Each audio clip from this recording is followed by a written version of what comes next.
அன்புடன் வணக்கம். இப்போது கட்சிக்குள் ஒவ்வொருத்தருக்கும் ஒரு மாற்றங்கள் உண்டாகி இருக்கின்றது. நாம் வருங்காலத்தில் யாருடன் கூட்டணி அமைக்க வேண்டும் என்று அவரவர்களுக்குள் இப்போ பேசிக்கொண்டிருக்கிறார்கள். ஆனால் ஒரு கூட்டத்தை பார்த்து நாம் எதையுமே நிர்ணயிக்க முடியாது அரசியலில். இதை கலைஞர் அவர்தான் சொல்வார். நான் பேசும்போது கூட்டம் அலைக்கடலனாக திரண்டு வருகிறீர்கள், ஆனால் எனக்கு ஓட்டு போட மாட்டேன்றீங்க.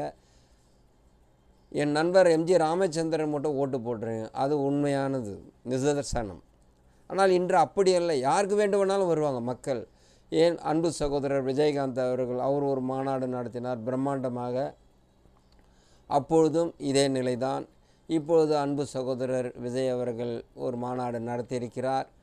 பிரம்மாண்டமாக மக்கள் கூடியிருக்கிறார்கள். இதை வைத்தெல்லாம் கணிக்கிட முடியாது.